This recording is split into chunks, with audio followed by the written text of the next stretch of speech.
Sarah, a 19-year-old, had always voiced her longing for a boyfriend, for the comforting routine of couple dom, and for an end to her single loneliness. To her friends, she appeared quite normal in her attractiveness, neither strikingly beautiful nor unattractive, simply average. A week prior, she'd ventured into the world of online dating, downloading Tinder and Hinge for the first time. Since then, a constant stream of complaints flowed from her. The men on these apps, she lamented, were almost all ugly or short, and she never matched with anyone she considered hot. Intrigued, her friend Jessica asked to see these supposed unattractive suitors. Sarah obliged, showing her the profiles of men who had liked her. Jessica observed that these men appeared to be perfectly within Sarah's league, what she considered moderately attractive guys. She pointed this out, suggesting Sarah might give some of them a chance, given her persistent desire for a relationship. Sarah, however, rejected this assessment, insisting she was far more attractive than these men. Jessica calmly reminded her that if she truly were in a higher league, she would be matching with the hot guys she desired, rather than being overlooked by them. The conversation, though straightforward, revealed a deep-seated disconnect between Sarah's self-perception and her reality in the dating world. She seemed to believe her physical attractiveness was significantly higher than what her matching experiences on the apps indicated.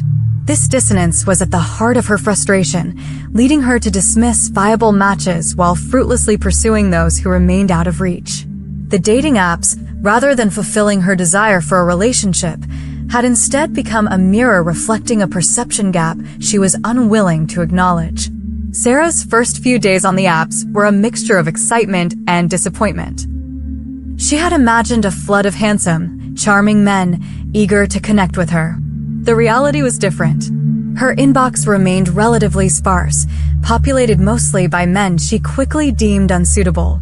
She scrolled through profiles with a critical eye, dismissing many as not her type based on quick glances at their photos. A slight receding hairline, a less-than-perfect smile, or a height listed under 6 feet were immediate disqualifiers. She spent hours curating her own profile, selecting only her most flattering photos, taken with ideal lighting and angles.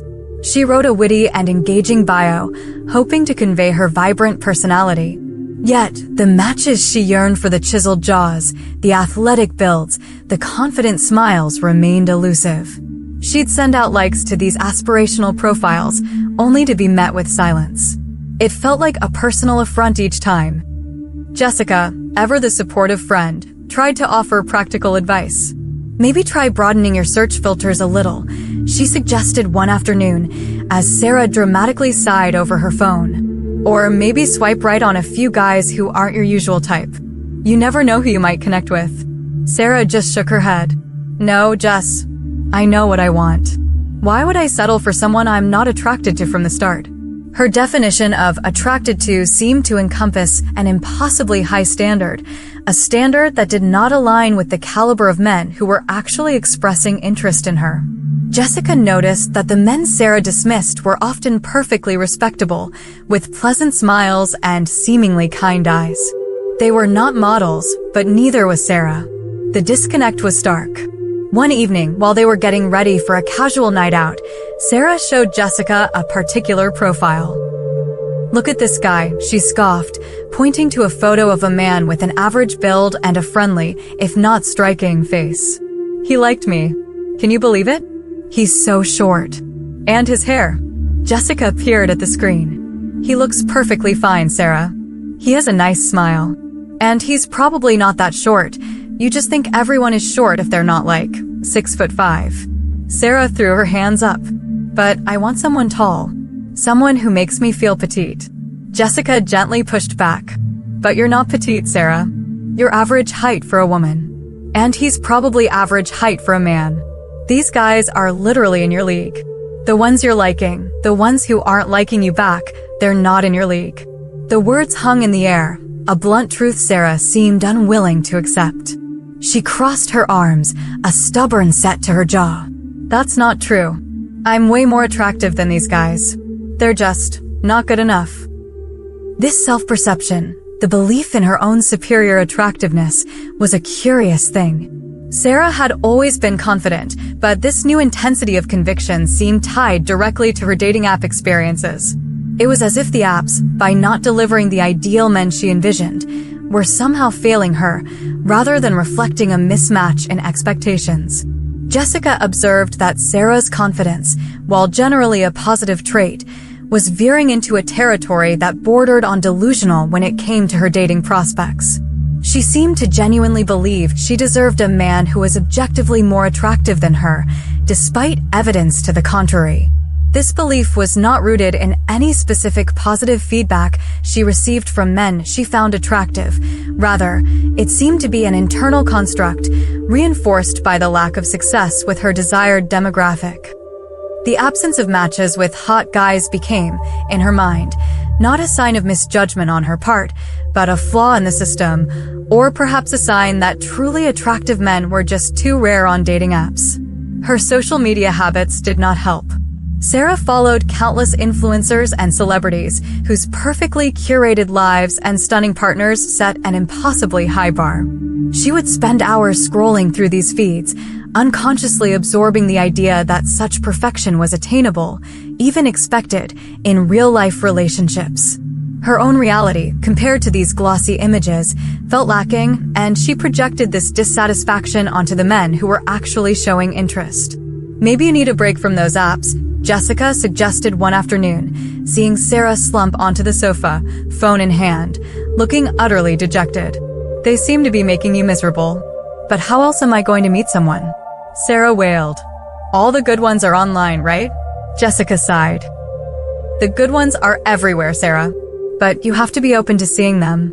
And maybe you need to adjust your idea of what good actually looks like for you." This was a conversation Jessica found herself having with Sarah repeatedly. The pattern was always the same. Sarah would complain, Jessica would offer a gentle reality check, and Sarah would become defensive, unwilling to shift her perspective. It was frustrating for Jessica, who genuinely wanted her friend to find happiness, but felt powerless against Sarah's rigid expectations. Sarah's desire for a boyfriend wasn't just about companionship.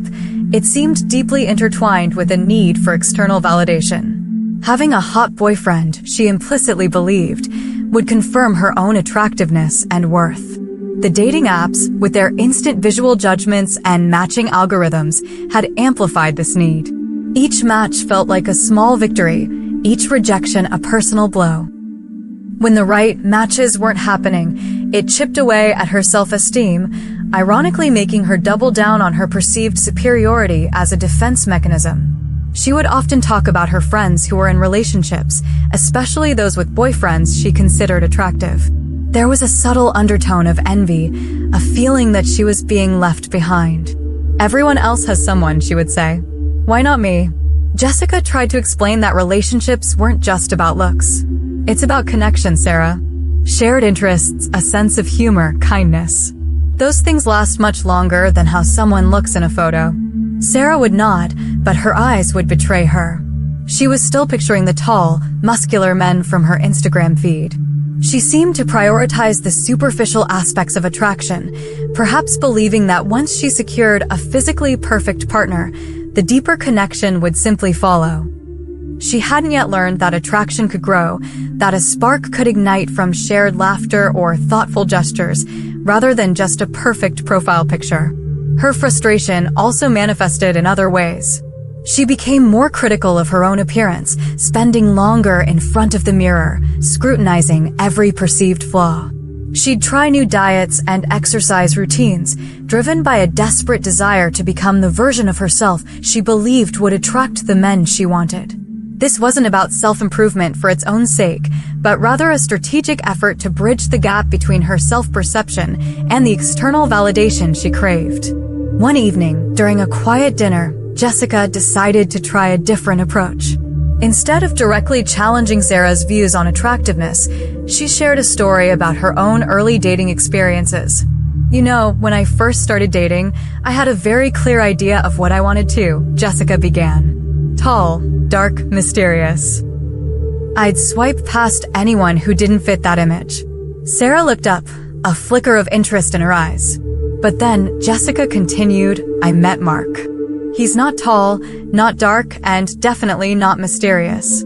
He's pretty average looking, honestly. But he made me laugh more than anyone I'd ever met. He was incredibly kind, always remembered little details about what I said, and he was just so supportive. And over time, he became the most attractive person to me because of who he was." Sarah listened, her usual defensiveness momentarily absent. "So, you're saying I should just settle?" "No," Jessica quickly corrected. "Not settle. I'm saying maybe you're looking for the wrong things on those apps. You're judging a whole person based on 1 or 2 photos. You're missing out on guys who might be truly wonderful partners simply because they don't fit a very narrow, superficial ideal." She paused, choosing her words carefully. "You complain about being lonely, about wanting a boyfriend. But you're actively pushing away the men who are actually interested in you, the ones who are probably kind and decent, just because they don't look like movie stars. Is that really fair to them? Or to yourself?" Sarah was quiet for a long moment, picking at her food. The silence felt heavy. Jessica knew she hadn't necessarily changed Sarah's mind, but perhaps she had planted a seed of doubt, a tiny crack in the fortress of Sarah's stubborn self-perception. Days turned into weeks, and Sarah's dating app saga continued. Her complaints remained consistent. She would periodically delete the apps in a fit of frustration, only to re-download them a few days later, hoping for a different outcome. Each re-download was accompanied by a renewed sense of optimism, a belief that this time would be different, that the perfect man would magically appear. But the cycle invariably repeated. She tried changing her location settings, thinking maybe her city just didn't have enough hot men. She tried writing a new bio, hoping a different witty phrase would attract her ideal match. She even tried posting a photo of herself doing an active sport, thinking it might appeal to a more adventurous type. Nothing worked. The men she found attractive remained unresponsive, and the men who liked her continued to be those she deemed not good enough. Her friends, including Jessica, began to subtly distance themselves from the constant complaining. They still cared about Sarah, but the endless loop of negativity was draining. They had offered advice, listened patiently, and tried to be supportive, but there was only so much they could do when Sarah refused to budge from her entrenched beliefs. Sarah started spending more time alone, her phone her primary companion. She would meticulously swipe, feeling a thrill when she saw a profile that fit her ideal, and a wave of disappointment when her like went unreciprocated. The apps, which were supposed to connect her, were instead isolating her further, trapping her in a self-made bubble of unrealistic expectations and perceived inadequacy. She started to feel genuinely unattractive, despite her earlier conviction of being superior. The consistent lack of matches from her desired demographic slowly eroded her confidence, leaving her feeling confused and resentful. "Why don't they like me?" she would murmur to herself, staring at her reflection. She couldn't reconcile her internal belief of being highly attractive with the external reality of her dating app results. One Saturday afternoon, Sarah was scrolling through Hinge, feeling particularly low. She had just seen a profile of a man she found incredibly attractive, only to realize he had been online days ago and hadn't responded to her like. A wave of familiar despair washed over her. She slammed her phone down, tears pricking her eyes. She looked around her room. It was messy, a reflection of her internal state. She saw the stack of books she hadn't touched, the art supplies gathering dust, the journal she hadn't written in for weeks. Her life, outside of these apps, felt stagnant. A memory flashed in her mind, Jessica's words about connection, about looking for more than just looks. And then a more recent memory, the image of a man she had casually dismissed a few days prior. He wasn't conventionally handsome by her strict standards, but he had a kind smile, and his profile mentioned a shared love for hiking, one of Sarah's own passions she hadn't pursued recently. She had swiped left without a second thought. A sudden, uncomfortable thought surfaced. What if Jessica was right? What if she was so focused on this impossible ideal that she was missing out on genuine connections? What if her own perceived superiority was actually holding her back, making her blind to the good people right in front of her? The realization was not a sudden epiphany, but a slow, dawning awareness, like the sun slowly piercing through thick clouds. It was painful. It meant acknowledging that her long-held beliefs about her own attractiveness and her expectations for a partner might be fundamentally flawed. It meant admitting she might have been wrong. She picked up her phone again, not to swipe, but to look at the app with new eyes. She scrolled through the profiles of men who had liked her, men she had previously dismissed. She looked closer this time, not just at their faces, but at their bios. One mentioned a love for obscure indie films. Another talked about volunteering at an animal shelter. A third had a photo of himself laughing with friends, looking genuinely happy. None of them were the movie stars she had imagined, but they were not ugly either. They were normal, everyday men, with hobbies, interests, and lives. And many of them, she now saw, had kind eyes, or interesting smiles, or shared passions. It was a small shift, almost imperceptible at first. Sarah didn't suddenly become attracted to everyone, but she started to pause. Instead of an immediate dismissal, she would spend a few extra seconds on a profile, reading the bio, looking for common ground. The next time Jessica came over, Sarah didn't immediately launch into her usual complaints. Instead, she said, "Jess, remember that guy you said looked fine? The one I thought was too short?" Jessica nodded cautiously, wondering where this was going. "I went back and looked at his profile again," Sarah admitted, a faint blush on her cheeks. "He actually mentioned he loves to cook Italian food, and you know how much I love that." Jessica smiled, a genuine, hopeful smile. "He sounds nice, Sarah." "He does," Sarah agreed. I didn't match with him before, but maybe I should rethink some things." It was not a complete overhaul, but it was a start. Sarah still had her preferences, still dreamed of a tall, handsome partner. But the rigid walls around her expectations had begun to crumble, just slightly. She was learning that attractiveness wasn't just a static measurement, but a dynamic perception, influenced by personality, kindness, and shared experiences. The dating apps remained a challenge, but Sarah's approach began to change. She started swiping with more intention, less judgment. She allowed herself to be curious about people who didn't fit her ideal mold. She even considered, for the first time, going on a date with someone who wasn't hot, but who seemed genuinely kind and interesting. The journey was far from over. Sarah still had a lot to learn about herself, about relationships, and about the difference between a superficial fantasy and a fulfilling connection. But by taking that first painful step towards self-awareness, by acknowledging the disconnect between her perception and reality, she had finally opened the door to the possibility of finding the companionship and love she so desperately desired. Not by changing others, but by changing herself. The mirror of the apps had shown her a truth she had initially resisted, but ultimately, it was a truth that might set her free.